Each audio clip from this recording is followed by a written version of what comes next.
There is a supernatural world that surrounds us, and sometimes it manifests to people like you and me. You'll hear stories like this and so much more right here on Supernatural Confrontations.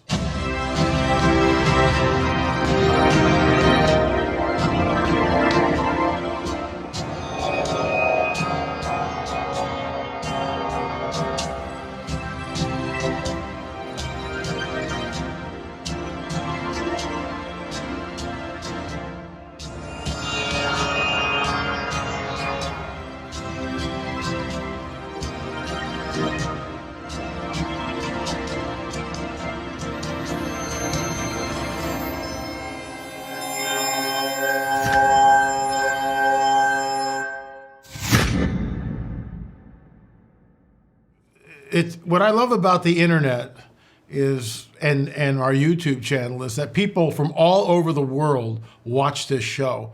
And we're going to talk to someone way across the Pacific Ocean in another area of the planet. And he has a very interesting supernatural confrontation, and you'll hear about that. But first, a word from our trusted sponsor, Noble Gold. All right, folks, is investing in silver today a good idea? Colin Plume from our friends at Noble Gold thinks so. We had Colin on the show last month, and the reason why I did this, they're a trusted sponsor, but I've invested my money with Noble Gold. A good portion of the cash that we had on hand, we converted into precious metals, and I'm not telling you to do anything that I'm not doing myself. Okay, so on the national desk, Colin explains there had been a huge sell-off of silver because of its low price right now. Silver is the most useful industrial metal out there, and demand is soaring for electronics and electronic cars, solar panel circuits, as the green agenda begins to speed up. As industries pick up after the pandemic supply chain issues, the trend down should reverse quickly and silver may rocket. Now that's, he doesn't have a crystal ball, nor do I, but it certainly could go up. Folks, don't miss this. Give the team at Noble Gold a call and join thousands of others, including myself, who've taken advantage of this blip in the market. They'll guide you through the process and make it easy for you. And this month, you'll get a stunning free 3-ounce silver American Virtue coin with a qualified IRA of $20,000 or higher. Folks, you can't go wrong with Noble Gold, and that's why we've put our money in with Noble Gold. I believe it may be the safest place to put your cash right now. Call the team, 877-646-5347, 877-646-5347, or visit noblegoldinvestments.com, noblegoldinvestments.com. Folks, tell them L.A. Marzulli sent you. So, res ipsa loquitur, the thing speaks for itself. Here's the interview. So, Adam, you're here from Australia, of all places, and it's amazing the technology that we have. I remember growing up when I was a child, it was a big deal when my parents would call from Pennsylvania to New Jersey. Huge deal, because it's like, that's a long distance call. Oh my God, quick, hurry up. Say hi to your grandmother. The whole thing, it was just like, now I'm talking to you through Zoom, basically for free, which is just, it's absolutely incredible. And not only are we talking, but we've got video. And not only video, I can record the video. I mean, it's just the technology, the world we live in is amazing on one hand, and on the other is so broken. But Adam, you had an experience specifically dealing with demonic possession. Tell us about that, please. Yeah, certainly. So just a little context and background, just to set the table. So I was raised as a minister's kid. I grew up in a church. I went to church schools and so forth. So it wasn't totally foreign to me. But some of the experiences that I shared with you, more recently, I had an uptick, and I think I've heard you say this as well recently, LA, and that is that these dark entities are becoming emboldened. The activity seems to be increasing, and we know they're on a short lease, right? The restraint that keeps them at bay. They don't have full charter to attack us. But here's a couple of my examples. So the first one was I was asleep in my bed, and I'd gotten up to go to the bathroom, and I went back to bed, and I fell asleep, and I was awoken by the sound of like a blustery sort of wind, a strong whirly wind, like a storm at the foot of my bed, and I could clearly hear it, and I could hear mixed in with that stormy wind sound was the sound of whispering voices at the foot of my bed, and I didn't know what it was, but I had a strong sense of calm. It wasn't threatening to me, and I shouldn't be worried or concerned about it. So I literally didn't get up. I didn't investigate it. I just rolled back over and went to sleep. And that time was sort of shortly after about 4 a.m. That happened. But another story, if I could tell that, if you want me to go right into that. Please do, yes. Yeah, so this one was a lot more menacing, and I've got quite a few of these, unfortunately, or fortunately for me. So I was asleep in my bed, and I woke, and I was awakened by a noise. I heard a loud noise, like a deep, menacing sort of a guttural growl, like a big sort of beastie growl, and it seemed to be flying. It seemed to be moving above me in my room from the left to the right side of my bed, sort of prowling back and forth. As I was laying there asleep, and it seemed to be coming from a singular source.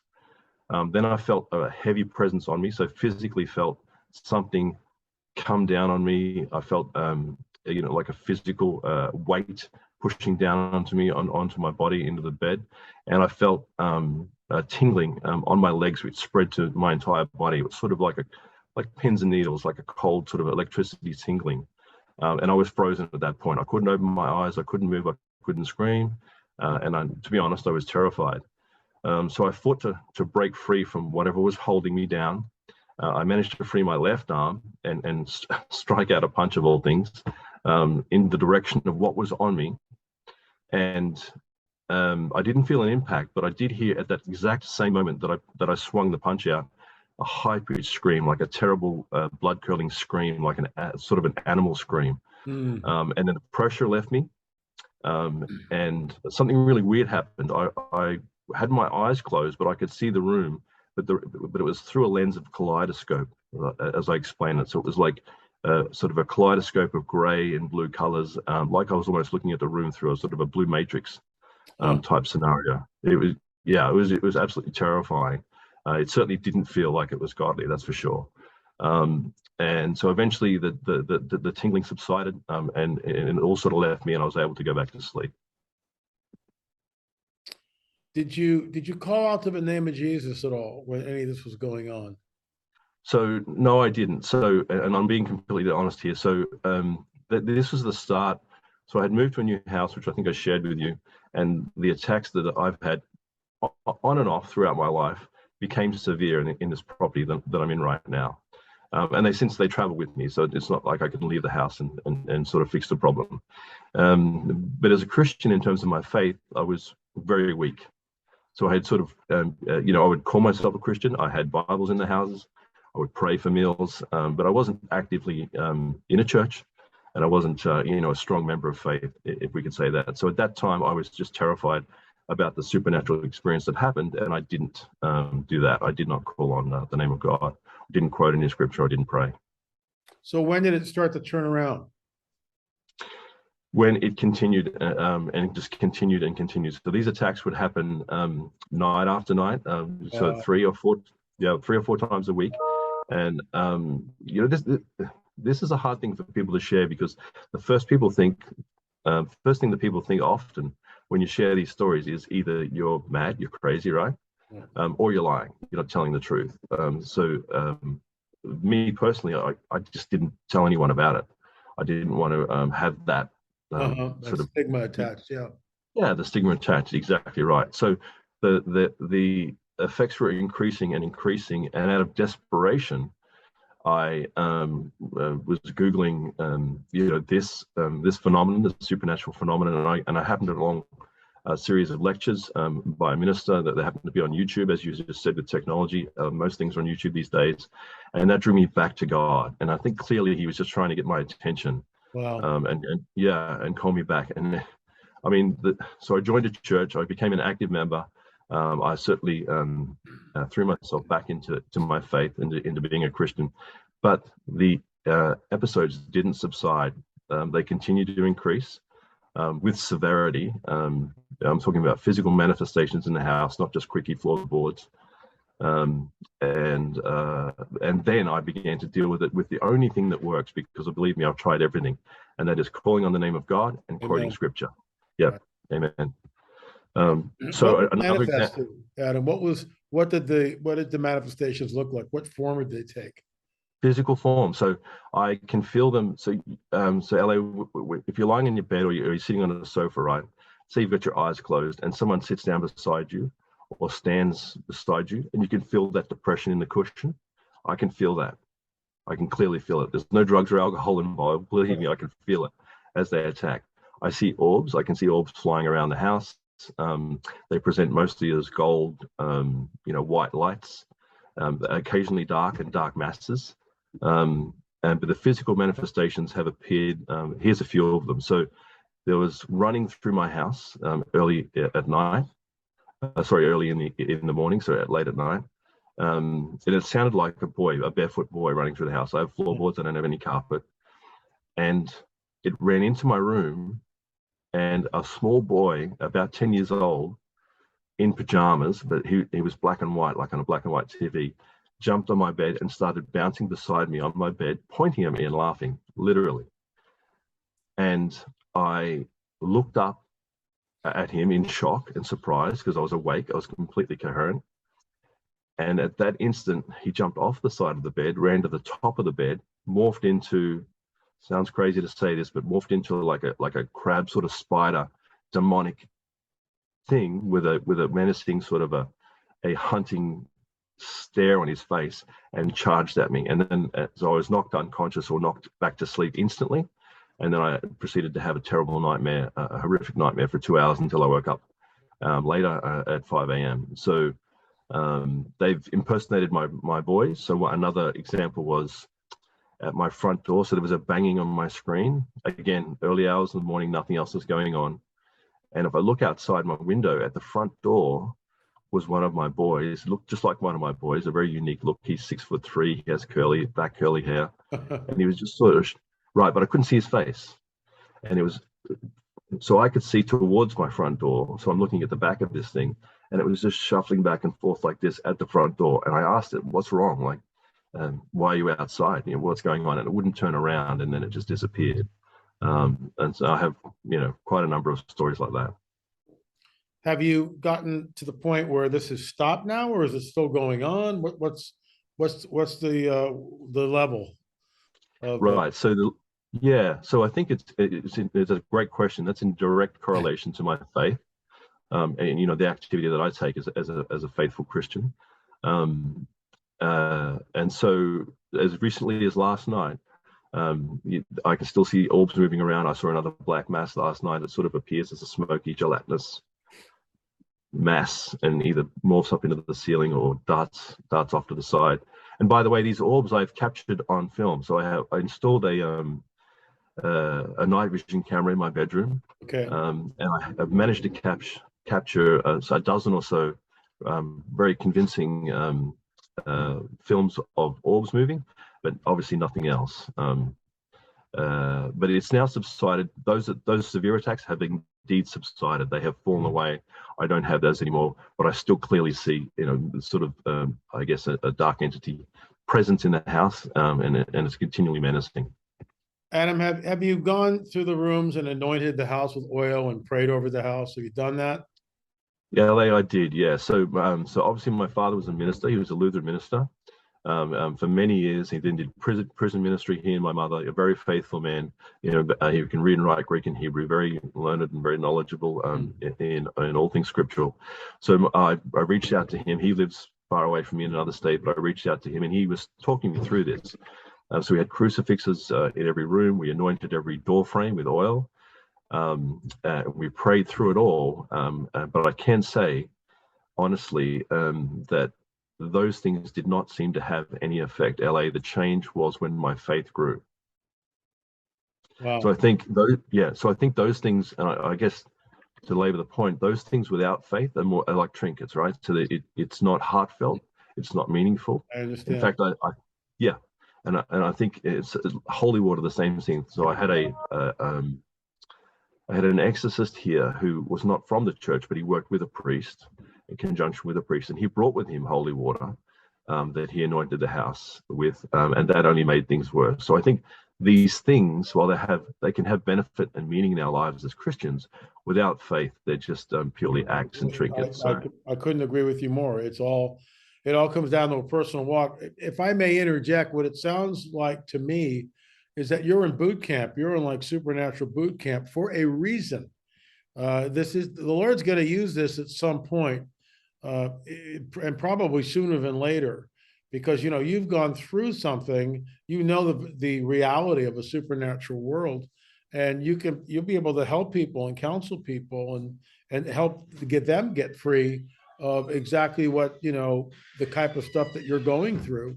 Now you'll be able to minister to other people. Maybe that's why he's doing what he's doing. I don't know. I mean, that's the first thing that strikes me. I think that's what an amazing story. Adam, I'll give you the last word, and thanks so much for coming on the record. Appreciate it.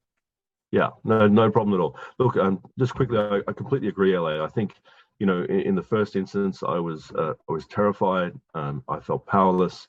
I can see why this kind of thing would drive people to suicidal thoughts, which I didn't have.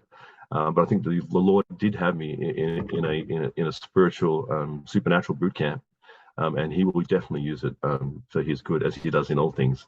As I often tell my boys, the God's plans are perfect, and He never makes mistakes. So we just need to trust in Him. So as a final word, I would say, the reason for me coming on and talking to you, LA, and it's a great honor today. I know I'm familiar with all your work. You're a paranormal, supernatural investigator, a filmmaker, an author. But from the biblical perspective, I want to be clear about that. But I wanted to do two things. And firstly, so I wanted to give a warning, and I wanted to give an encouragement. And the warning is this: for Christians, be they young Christians or Christians who might be long in faith, not to toy with and not to entertain talking to angels, praying to angels. If there's a Christian book or a Christian movement that sort of moves in that direction, you're playing with fire. I'm telling you, you'll get those calls answered, but it won't be a godly angels as messengers of our God. So don't do that. And the encouragement that I wanted to give finally, LA, is that as terrifying and as horrific as these things seem and appear, God does everything for His plan and everything for His purpose. And God's on His throne. He's in control. He's a creator of the universe. He's greater than the sum total of all the creations, and He will answer prayer. But often these things, in my experience at least, are purposeful, and they're derived from His plan, and they're driven at faith and growing in faith. So I wanted to encourage folks with that. Adam, thanks so much for coming on the record. Really appreciate it. Thank you, sir. And appreciate it. Great to be with you. God bless you, and folks, there you have it. As you think of it, as the Lord leads, lift him up in prayer, lift his boys up, lift his household up. Adam, thanks so much for coming on the record. Wonderful. There is a supernatural world. And when it begins to interface, whether it's the good guys or the bad guys, I mean, all bets are off. People have had good angelic encounters, and we've covered a lot of that right here on the show, where one of my favorite ones is when the woman runs out of gas literally in the middle of nowhere. And then there's a knock on her window, and there's this handsome man with a 1-gallon can of gas who pours it in her tank, and she ran that car for 3 days without refueling. How does that work? In the middle of nowhere at 9 o'clock at night. So, and I just love that, because sometimes the supernatural manifests, and when it does, it's incredible. On the other hand, when the bad guys show up, all bets are off, and that's what we see in today's show. If you've had a supernatural confrontation, please shoot us an email, supernatural@lamarzulli.net, supernatural@lamarzulli.net. And John Adam Hicks is our producer. He will get back to you. It takes time. We do 2 shows a week, so it may take a little while before we get to your story, but we will get to it, and that's a promise.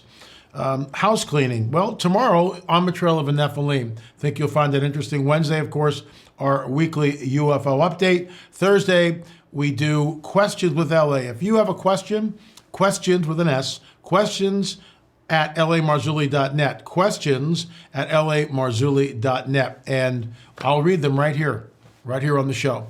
Anyway, folks, thanks so much for watching. We are going to Israel in October of 2023. You can sign up for that. I think John Adam has a banner we can put up soon, so we'll be more about that. You can also go to our website. It is up on there, lamarzulli.net. The pre-sale for our UFO film is over.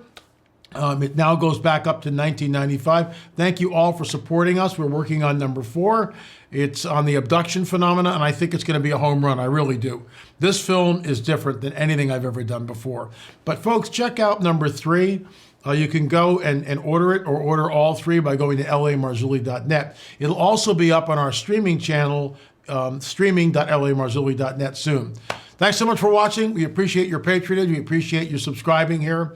I think we're up around 163,000 folks that have subscribed to the channel. And last Monday's show on Supernatural Confrontations, we hit 52,000 views, which is, for us, that's a lot of eyeballs on the show, but it was a riveting show.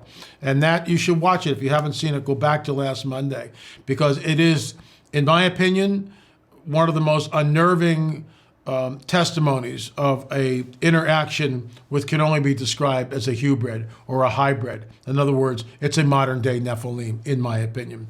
Thanks so much for watching. We'll see you tomorrow right here. I'm your intrepid host, L.A. Marzulli. Tomorrow will be on the trail of a Nephilim. Remember, folks, there is a supernatural world, and sometimes it manifests to people like you and me. Thanks so much for watching.